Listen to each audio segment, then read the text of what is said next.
Então, vamos lá. Fisiologia do parto.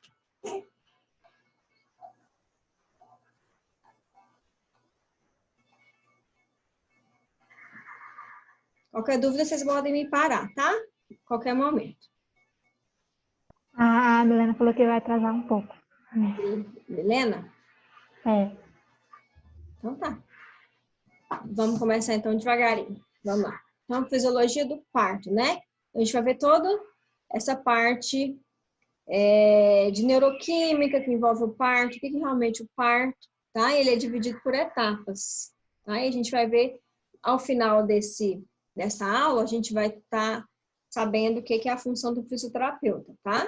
Apesar que a gente vai ver direitinho a função lá na aula de urogineco, que vocês vão ver, se não me engano, no próximo período, tá? Então, vamos lá. Então, a gente sabe... Deixa eu trocar isso aqui para cá. Que o parto, né? Lembrando um pouquinho lá do ciclo menstrual, o parto vai acontecer com contrações da musculatura lisa do útero, né? Então, lembrando um pouquinho do ciclo menstrual, lembra que eu falei que a contração do parto é como se fosse uma menstruação, uma cólica menstrual, começa em torno de 10 vezes mais e vai progredindo, né? Então, aonde que vai acontecer essa contração? Então, se vai se iniciar essa contração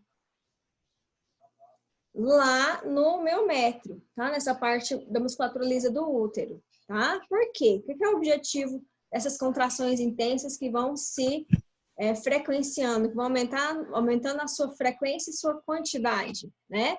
O objetivo sempre vai ser promover essa dilatação do colo uterino. Então, lembrando lá do colo uterino, né? Ele fica abaixo ali do útero, depois da vagina, depois dos 8 a 10 centímetros da vagina, o canal do vaginal tem o colo uterino. Na gestante, tá? Quando ela está em período de quiescência, o colo uterino está totalmente fechado, ele não pode abrir. Enquanto não for a hora do parto, esse colo não pode amolecer, ele não pode abrir, ele tem que ficar fechadinho e com a sua consistência normal para uma gestação, tá? Então, ó, eu sei que o objetivo dessas contrações miometriais, da musculatura lisa do miométrio, do útero, vai ser promover essa dilatação desse colo. Para quê? Quando eu dilato esse colo e ele amolece e ele acontece, a gente fala, o apagamento, que é totalmente a abertura dele, é a hora da expulsão do feto, tá? E esses mecanismos vão acontecer através dessa adaptação desse canal de parto. O parto fisiológico, a parturição humana, são divididos em etapas, tá? Então, a primeira etapa, que é a essência, a ativação, a estimulação, tá? E a involução, que seria pós-parto, quando o útero começa a retornar a sua consistência normal, tá? Então, depois da saída da placenta, tem a involução, certo? Para acontecer essas 4 partes aqui, essas quatro etapas, eu preciso de substâncias neuroquímicas ativas, tá? Então, vamos lá. Vamos uma por uma aqui dessas partes do parto, tá? Então, vamos lá. Lembrando que o parto tá muito na moda falar em parto humanizado, né? Parto humanizado, cesárea humanizada. Então, é respeitar o máximo possível a fisiologia do corpo da mulher e a fisiologia do parto em si, sem ficar injetando muita droga na mulher, né? Sem submeter ela a estímulos que não sejam fisiológicos, tá? Posições desconfortáveis, tá? Então, o parto humanizado é isso, é respeitar a fisiologia do parto em si da mulher e fazer o máximo dessa humanização entre a criança, entre a família, entre a mulher na hora desse parto. É respeitar mesmo essa hora. Então, vamos lá.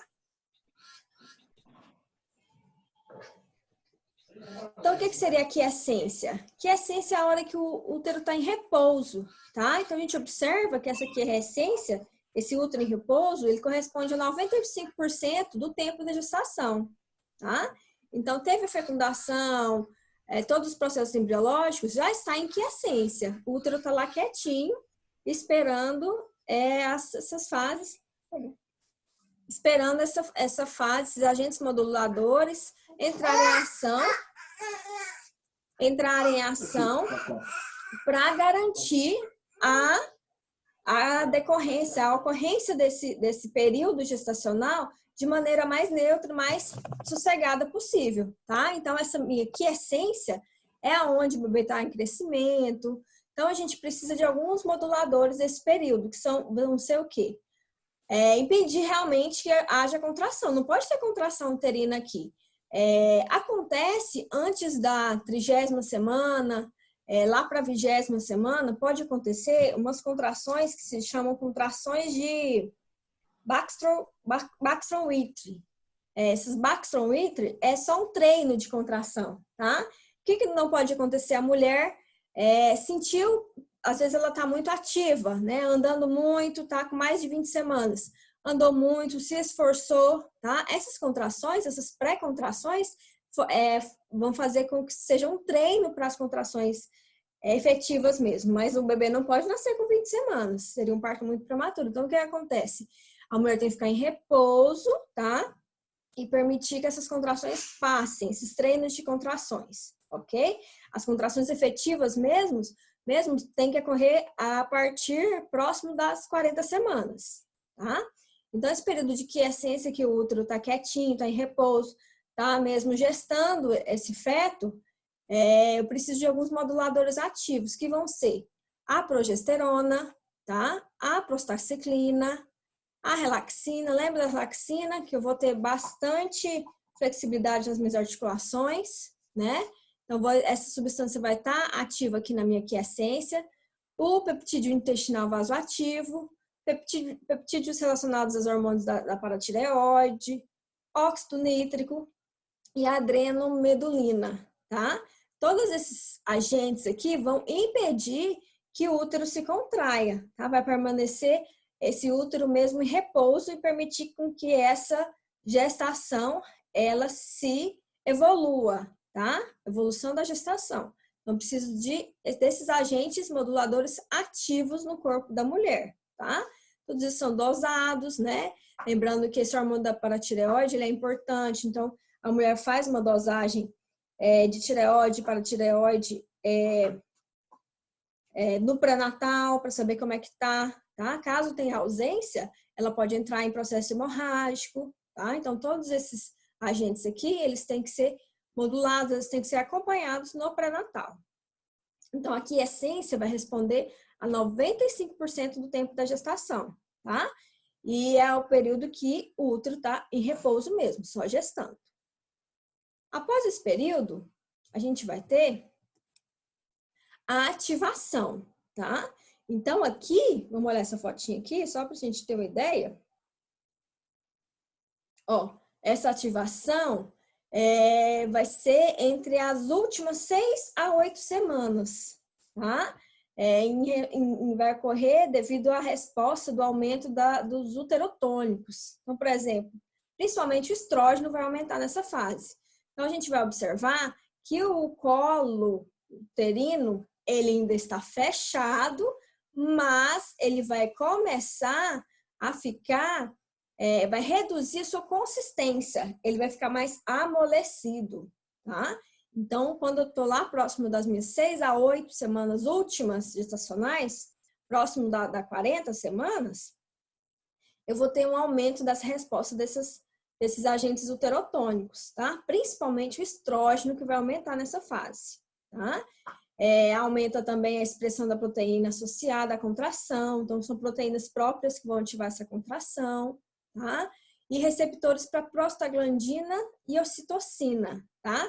A ocitocina, ela é produzida lá na minha hipófise e ela vai ser responsável por o retorno desse útero à fase normal e vai ser responsável também pela descida do leite, vai estimular a prolactina, tá? Então, eu já tenho aqui, ó, na fase da ativação, as minhas últimas 6 a 8 semanas de gestação, devido ao aumento do estrógeno, eu já tenho um pouquinho de já está sendo produzido nessas prostaglandinas essa citocina. Por quê? O meu colo uterino, ele já está ficando o quê? Mais amolecido, já está reduzindo a consistência dele, tá? Vai acontecer modificações na matriz extracelular dele, certo?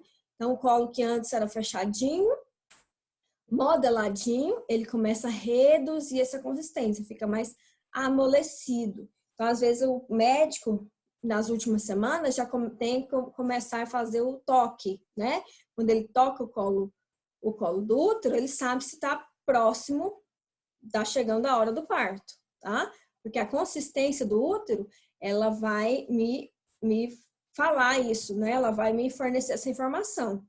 Se já está próximo da hora realmente da expulsão, a hora do parto realmente, tá? Então, a fase da ativação vai acontecer nas minhas últimas 6 a 8 semanas.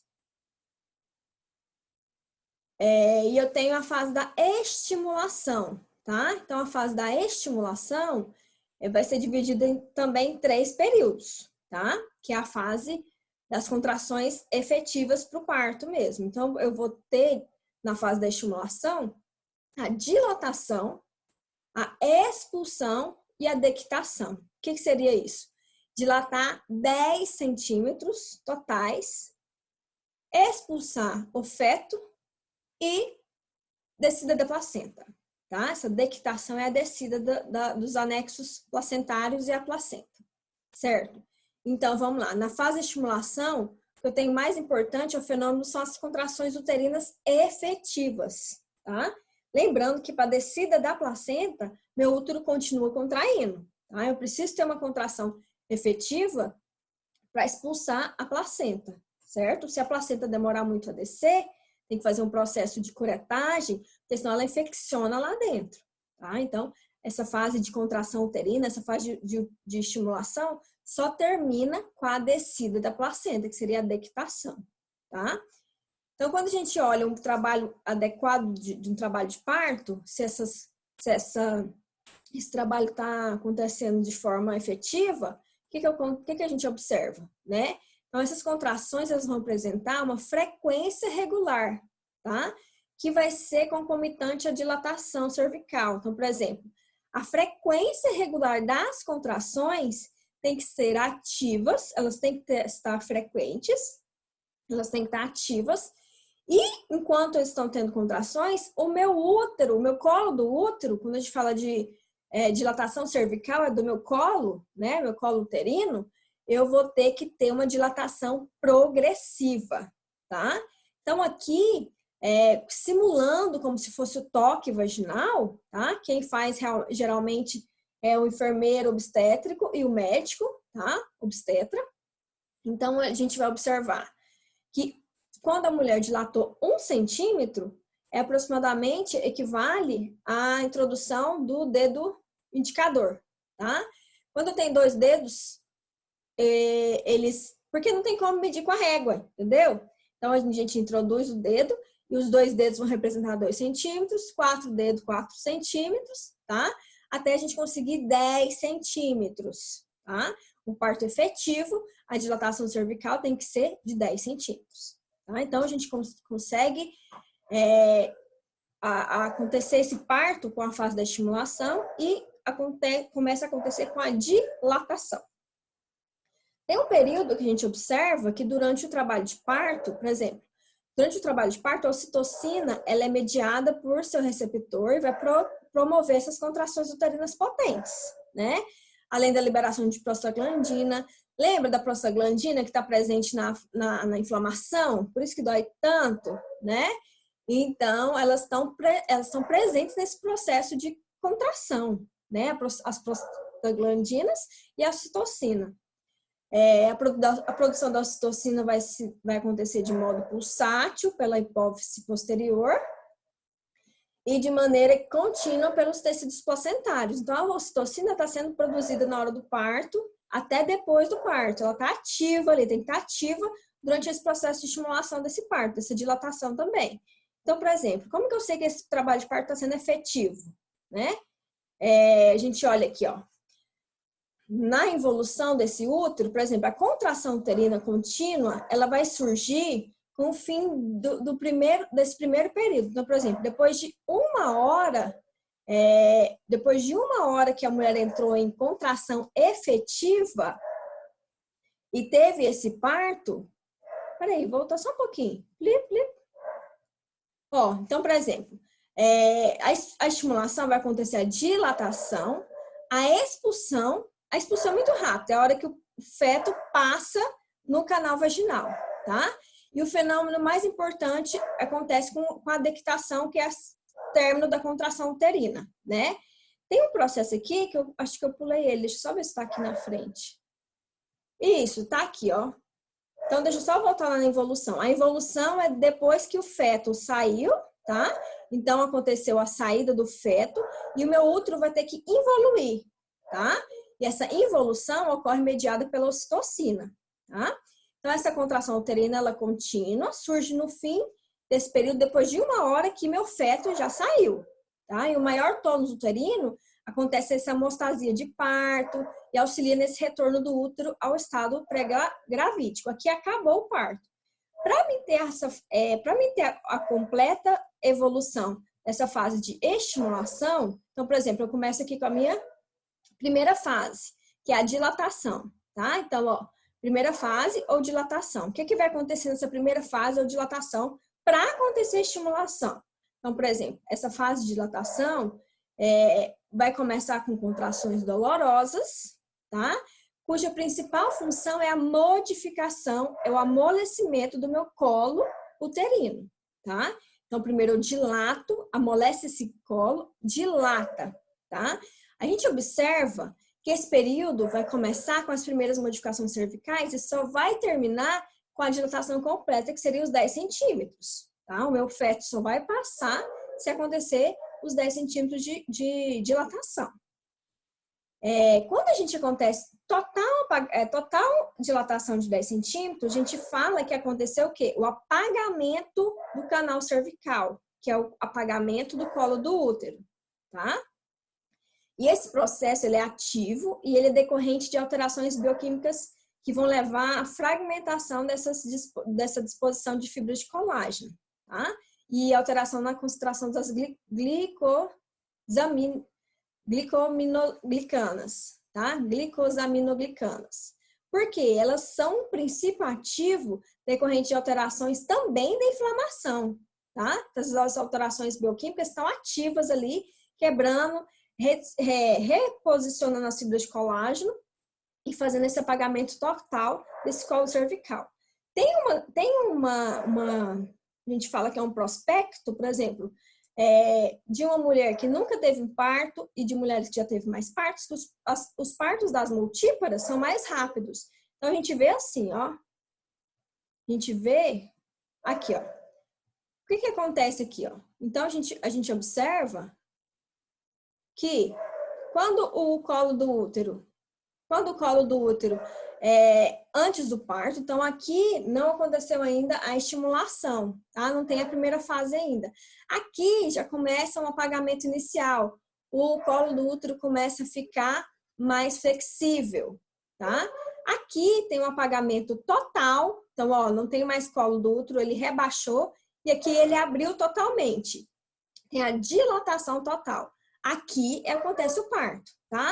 Isso pode demorar em horas. Por quê? Olha aqui, vamos ver aqui o que é o prospecto. Então, por exemplo, na fase ativa realmente do parto, onde a mulher está nessa contração, em período, por exemplo, começa ali com 6 centímetros de dilatação, está acontecendo uma mudança na velocidade dessa dilatação muito rápido, a gente observa que para as mulheres que nunca tiveram filho, nunca tiveram um parto antes, ela vai dilatar em termos de 0 a 7 centímetros por hora, tá? E as mulheres que já tiveram mais um parto, tiveram mais de um parto, ela vai dilatar entre meio e 1 centímetro por hora, tá? Então, se a gente for calcular, por exemplo, a nulípara, né? Se ela tá dilatando em termos de 0,7 centímetro por hora, né? Ela vai gastar mais de 10 horas de trabalho de parto.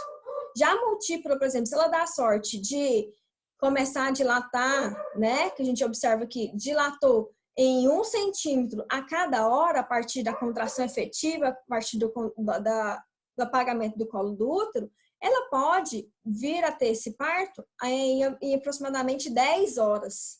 Tá? Então, a gente observa que o parto normal das mulheres que nunca tiveram filhos vai demorar muito mais do que das que já tiveram, já passaram por essa experiência, já tem uma memória de amolecimento desse colo de útero. Tá? Então, a fase ativa mesmo desse parto, que vai se iniciar lá a partir dos 6 centímetros de dilatação, a gente vai observar essas velocidades aqui de dilatação, tá?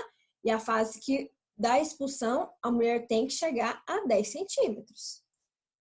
A fase de expulsão, tá? Olha lá a nossa fotinha, é expulsão mesmo, tá? Então, ó, quando o segundo período que vai acontecer a fase da dilatação cervical completa e vai terminar com a expulsão fetal, o que a gente observa, né? Então, a gente tem conceitos recentes que vão demonstrar que a sua duração ela é variável, né? Então, quando a gente observa que o feto está sendo monitorado, então, o que é avaliar essa vitalidade fetal? Então, o tempo todo, eu estou vendo BCF, né? Batimento cardíaco fetal. Então, se meu batimento cardíaco fetal não cai, né? E se ele está tudo bem, se o feto está com batimento cardíaco fetal, o BCF está tranquilo, o parto pode progredir, o parto tá acontecendo, o parto pode decorrer. Agora, o que acontece? Caiu o BCF, caiu o batimento cardíaco fetal, aí é entrar com cesárea de urgência, tá? E o grande perigo se já tiver nessa fase, né, e acontecer alguma coisa do bebê não conseguir passar, então o médico vê que travou, não vai, tá? Aqui não tem como fazer cesárea mais, porque já encaixou, tá vendo? Teve apresentação da coroa cefálica, né? Houve o coroamento, né? Então a gente observa que esse período de expulsão, geralmente ele é mais rápido, tá? Mas olha aqui, ele é considerado fisiológico e esse período pode durar de 3 horas para nulíparas a 2 horas. Então, quando começa a coroar, tá vendo que ele é mais rápido, mas assim ainda demora em horas, né? Então, ó, coroou 3 horas para nulíparas e 2 horas para multíparas, tá? Aqui não tem como fazer mais cesárea, não tem como cortar aqui, tá? O bebê tá encaixado, aqui ele tá coroado, tá? Então, essa fase da expulsão, a gente pensa que ela é rapidinha, né? Mas, ó, ela pode demorar de 3 a 2 horas. 3 horas para nulíparas e 2 horas para multíparas, certo? Então, também tem que ser acompanhado do batimento cardíaco fetal aqui, tá? O tempo todo, o parto tem que ser, esse BCF tem que ser medido, tem que ser ouvido para ver como é que tá esse acompanhamento. Não alterou o BCF, o parto progride. 10, né? 15 horas, tá? O parto progressão. Quando a gente tem a terceira fase, ou dectação, é a fase que o bebê já foi expulso, tá? O bebê já foi expulso e agora o útero vai expelir a placenta e as membranas, tá? Então, após que o bebê já nasceu, o útero continua sua contração miometrial, tá? E aí vai acontecer o quê? O deslocamento em virtude da diminuição do volume uterino, tá? Depois da expulsão fetal, associada a contrações vigorosas uterinas, tá? E essa dectação, ela pode ocorrer entre 10 minutos a 1 hora depois que o bebê nasceu, tá? Fisiologicamente, a gente sabe que ela deve ocorrer em torno de 20, no máximo 30 minutos, mas 80% ela acontece nos primeiros 10 minutos, tá? Então, essa fase da dectação é a descida mesmo realmente da placenta, né? O que a gente tem que observar? Aqui é só uma fotinha, tá? Da descida da placenta. Então, vem anexo, vem placenta, vem cordão, resto de cordão, tá? Então, o médico geralmente dá uma puxada, respeitando a contração do útero, e aí ela vem descendo e acontece, 80% dos casos vai acontecer nos primeiros 10 minutos. O que a gente tem que observar, né? Que é extrema importância esse acompanhamento do parto, uma vez que as hemorragias vão compreender uma das principais causas de morte materna no mundo, tá? Então, esse parto ele tem que ser bem acompanhado, né? Hoje em dia tem muito aquele hábito, tá virando moda, né? Tá virando meio modismo, um processo de doula domiciliar, né? Mas se esse parto não for observado até na sua última fase, que seria a fase da dectação, uma das principais causas de morte materna do mundo seria esse processo hemorrágico, onde esse acompanhamento não foi feito e essa descida, nessa dectação não foi acompanhada até o fim, tá? E aí, hemorragia, e aí infecção e morte materna. Vamos só falar aqui um pouquinho, só para a gente dar início aqui nessa política aqui de imunização. Então, hoje, a partir do ano de 2000, o Ministério da Saúde, ele instituiu o programa de imunização do pré-natal e nascimento, tá? Com o objetivo de quê? Reduzir essas altas taxas de mortalidade materna e do bebê perinatal, tá? Procurando assegurar o acesso à melhoria de cobertura da qualidade do pré-natal, assistência do parto e do puerpério. A atuação do fisioterapeuta nas maternidades, ela deve ser respaldada nessa política de humanização do parto e do nascimento, tá?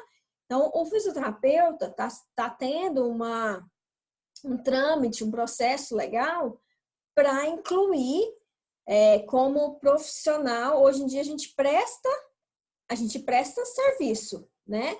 Mas está tendo um trâmite legal aí para ser contratado pelas maternidades, tá? E aí, a primeira condição para acompanhar realmente esse parto e esse puerpério que dá direito a essa humanização da assistência de obstetrícia e neonatal para mãe e para criança, tá? Então, a gente pode acompanhar todas as nossas que a gente tem de respaldo legal, né? Que a partir de 2000, com essa política de humanização do parto e do nascimento, nós estamos, sim, nessa luta para sermos efetivados como profissional de primeira linha no tratamento e na participação ativa dessa preparação do parto, a participar do parto e acompanhar o puerpério, certo? Porque a gente tem toda essa fisiologia, a gente vai entender toda essa fisiologia de parto, essa fisiologia do preparo do parto, porque não é só você pedir, você obrigar a mulher a ter um parto normal se ela não tem nenhum preparo, né? O normal é ter um parto sem laceração, né? Um parto onde ela não se assuste, onde ela entenda o processo fisiológico, né? E nós, como profissionais de primeira linha na atuação desse parto, nós estamos capacitados a acompanhar e participar desse processo de modo efetivo, tá? E aí, a gente vai observar que é um trâmite legal, mas que a gente está bem respaldado e hoje em dia, não sei qual portaria que saiu, depois eu vou dar uma olhadinha, vou trazer para vocês, já está bastante adiantado esse processo, tá? Perante o CREFITO. Vamos só dar uma olhadinha aqui. Deixa eu só ver aqui, só um minutinho. Ah, tá. Ó, aqui vai ser a fase do trabalho de parto, onde a gente vai começar a atuar, tá? Vou só parar aqui um pouquinho, porque já vai dar os 10 minutos e vai desligar, tá? Mas, ó, já vou mandar esse slide para vocês. E aí, a gente continua porque nessa fase agora que o fisioterapeuta vai estar ativo, vai demorar. Não, não vai, não. Vou mandar outro link, peraí. Minutinho.